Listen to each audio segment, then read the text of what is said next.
For the first time in a long time, I think WWE put on a decent Raw show. I was watching the clips, right, and I genuinely think that WWE has put on a good show here. Now, what will the rating be come the end of it?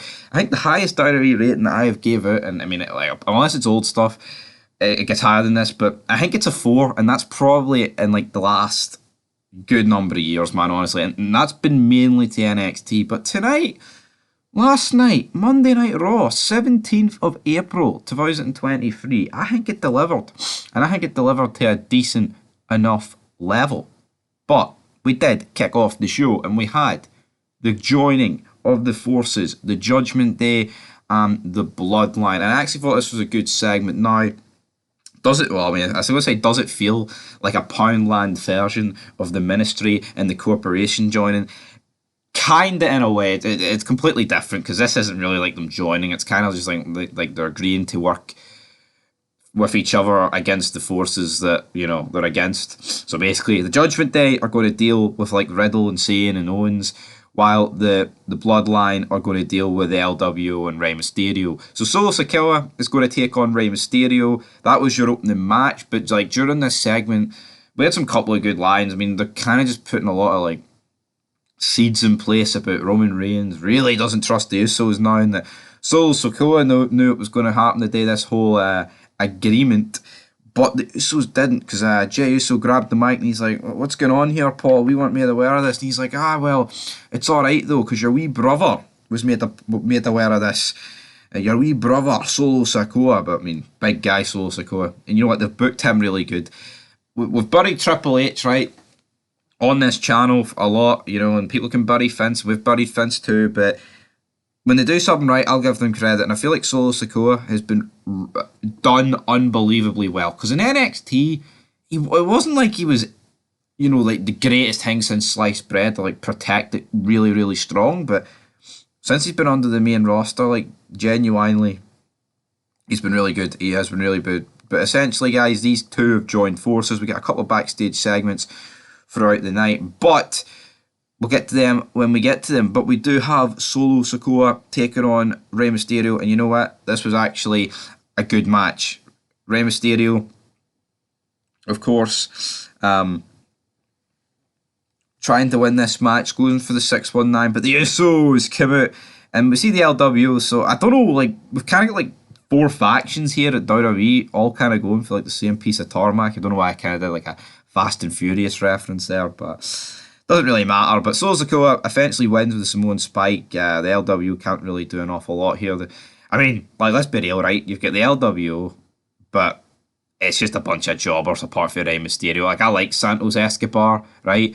But I feel like they could treat the LWO a wee bit better. But like I say, it's a decent start to the show. Nothing awful or horrendous. We do cut backstage. We get a couple like vignettes, but Bad Bunny's returning next week. We do get the draft as well, getting hyped up as well. And then we have like a funny segment with Maxine Dupree and Chad Gable arguing over Otis, and Otis is just sitting there going, "Shush, please." Well, he's wearing his sunglasses and his slick back hair. It really looks quite stupid. But then we have Bianca Belair defeating Dakota Kai, and just like when I say there's good stuff, like I just do not care, man. How many times are like we just gonna see Damage Control? Can they not just all go their separate ways? I'm actually sick of looking at Bayley's old leathery face, man. Honestly, I'm sick of it. She depresses me. That's the truth. Honestly, watching Bayley depresses me, and the other two are just bums. And I hate Bianca Belair. So this segment, right, was never ever going to be good. Paul Heyman makes his way backstage. The Judgment Day are talking about what they're going to do to Bad Bunny, and basically, what's his name? Dominic turns around and says, "Why don't you just do to Bad Bunny, Priest, what I did to my dad? Don't acknowledge him, disown him." So that's what they say. Then Heyman walks in. Heyman basically says, "You guys do not want to be indebted to the tribal chief. You guys need to get the result tonight." And then they're like, "We're not indebted to anybody. If anything, the Usos are the ones that are indebted to Roman Reigns." And like Rhea Ripley stood up and looked at Paul Heyman, and Paul Heyman ran away. But it was weird because like Heyman asked, "Well, what did you think of Solo Sikoa battering Rey?" And Finn Balor was like, "Eh," and Heyman was like, "Eh," and they just kept on repeating this. It was kind of funny, like for what it was, but Aye. Cody Rhodes then comes out, basically calls out Brock Lesnar, wants this match official. Out comes Adam Pearce, like, oh, Cody, you've got to relax. Adam Pearce is so bad, just like trying to defuse the situation, right? And like, what happened back in the day when these people would fight? Now I get it, right? See, back in the day, there was the odd feud where Vince was like, we've got to protect these guys. These guys, there's a no fighting clause in their contract till the pay-per-view. I can think of like Armageddon. Like, he didn't want them fighting the Hell in a Cell, so he was trying to get them out of it, so he didn't want anyone fighting. There was like Triple H and Stone Cold going into, I think it was No Way Out 2001. He didn't want those two touching each other, and then eventually Triple H did, and it's like, it was only you, Austin. It wasn't allowed to touch Triple H, which was funny. But here, it's just like, what are we doing, man? Can we not just like Cody and Brock have like a decent build-up? Like, and I thought this segment was good for what it was. Like, Brock was really cool coming out in his like fucking black trench coat and the black hat. It looked like Jeepers Creepers or something. But Adam Pearce sucks, man. And then you've just got all these like 20 vanilla midgets. It's Rollins is battering, right? And not Rollins, Rhodes is battering with like a steel chair and he's punching them. But again, it's like, it's 1 against 20, and I like Cody Rhodes, but you know, I can buy it if it's Brock Lesnar battering 20 people. But I thought this just looked a bit weak. I thought it did. Honestly, I thought some of Rhodes' like offense to these guys looked a bit weak. But the segment itself, it was alright.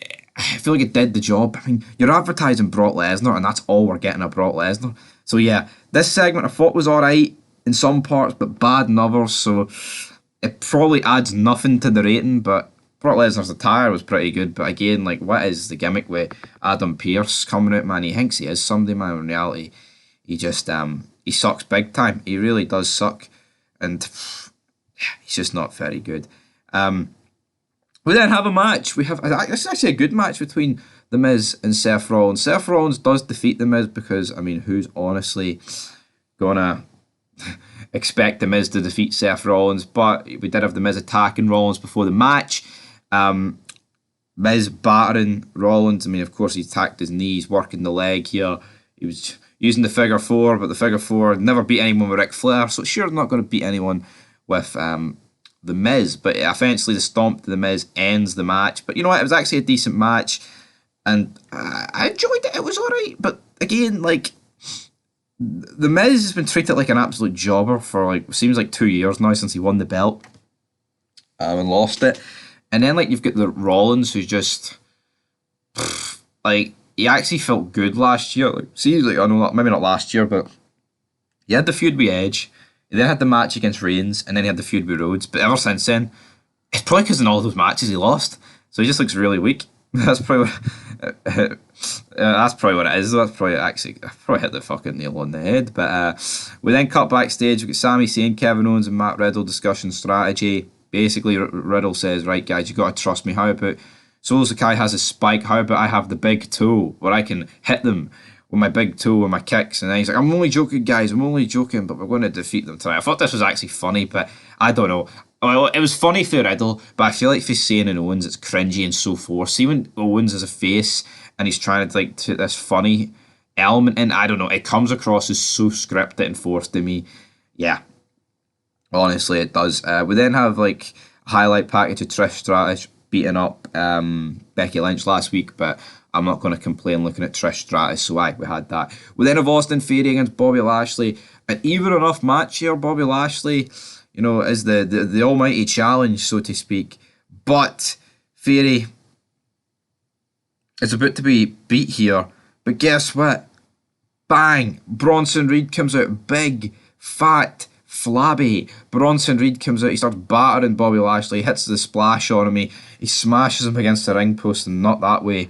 But aye, man, it was just an absolute brutal beatdown with Bronson Reed. Out comes, though, Trish Stratus, and this was a good promo for Trish. It's weird, though, she hasn't, like, I can't actually remember the last time I actually listened to, like, a Trish Stratus promo in full, like, since, like, obviously back in the day I did. But she's got, like, a weird accent. Obviously, she's Canadian, but I don't know, I feel like her voice is weird. But, you know, her body's certainly not weird. Stratisfaction, guaranteed. But a good promo basically says that she put the women's wrestling on the map. And you know what? I'll give it to Trish Stratus. I think she did. She basically kind of said it wasn't Lita, it was me. And you know what? Like, obviously her and Lita may have offended it, but Lita was injured for a lot of, like, the time. Like, if you think of the Ruthless Aggression, I mean, who was holding the belt? It was Trish for a lot of it. You know, and even when she didn't hold the belt, you know, their feuds with, she was in the McMahon feud and all that stuff. The feud with Jericho and Christian. I mean, Lita as well. I'm not downplaying Lita, but, you know, like, Lita and Trish were the men back in the day, so to speak. Becky Lynch sucks, and then she called the four horsewomen the four horse ladies, which I thought was pretty funny burn. But Trish then, like, she exposed, like, her top and showed off her. She's like, I'm it. I ain't the sidekick. I'm it. And I was like, yes, Trish, you well and truly are it. I enjoyed this segment, thought it was pretty good. We then have Candice LeRae and Michin being defeated by Sonya Deville and Chelsea Green. Kind of just an absolute throwaway match that sucks because I just do not care for it in the slightest. Like, of course, you know, what's a build up to the women's tag title match for that? No.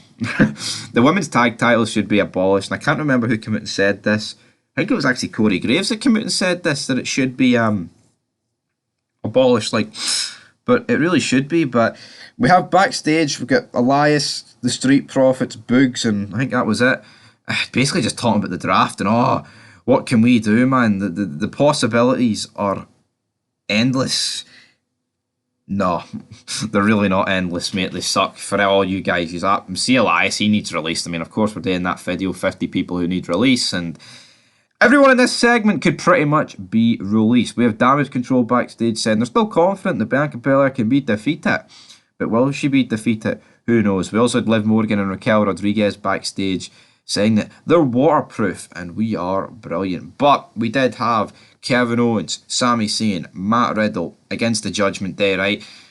And of course, right, Owens, Sami Zayn and Riddle have, like, you know, they've been feuding with the Bloodline. They beat the Bloodline at Mania. They were never, ever going to lose the Judgment Day here. The only way they were going to lose the Judgment Day here was if the Bloodline got involved and cost them the match and the Judgment Day got a pinfall that way, and even then it probably would have been over Riddle, if we're being honest. But you know what? It was a decent main event match, but again, it's like, just look at this match. It's devoid of any main eventers. Like, as much as I thought this Raw was decent, where's the star power? You had Rhodes and Lesnar. Miz and Rollins could be a main event level match, but the two guys have been treated so bad. Like, Trish wasn't in a match, and I feel like Trish could main event easily. But again, the match was alright, and then basically we do get Owens, Zayn and Riddle winning. Out come the Bloodline, and it's like basically they're outnumbered. Then Rey Mysterio's music hits, the LWO music, and Rey and all, they're all out there, we're brawling, we're having a big massive brawl. It's a good wee match. It's a good wee brawl here to end the show, and basically, I mean, of course, the faces go out on top. But how many times, right, did the Bloodline... Like, the Bloodline will always win, but when it comes to the actual segments, especially when Roman Reigns ain't there, pretty much when Roman Reigns ain't there, they always, like, lose out, don't they? Like, they always lose out. They're always the ones run with the tail tucked in between their legs, heading up the ramp and trying to escape. We also did a bunch of vignettes throughout the night about SmackDown becomes Title Town, and we had like NXT champions run the night and all this good stuff. But basically, that is the way this show ended, guys, with your main event. All in all, I thought the show was decent enough. I thought the segments were good. The segments were good. The matches themselves weren't particularly great. I mean, Rey and Sikoa was good, Miz and Rollins was good, and the main event was good, but the rest were just, you know, a bit jobber. Like, aye, man, I mean, they're actually sticking Bobby Lashley in a feud with Bronson Reed. I know it's two big sweaty men. I like when big men go at it. Not in that way, but you get me. I think, like, Bobby Lashley should be utilised better, but then again, who can he really feud with? You've kind of got all these factions going against each other. You've got Rhodes against Lesnar. Maybe it'll be Rhodes against Lashley next. I don't know. I don't really know what way it's going to go down, guys. But if I had to rate the show out of 10, I'm going to give it a 4. Probably the highest I've given Raw in ages.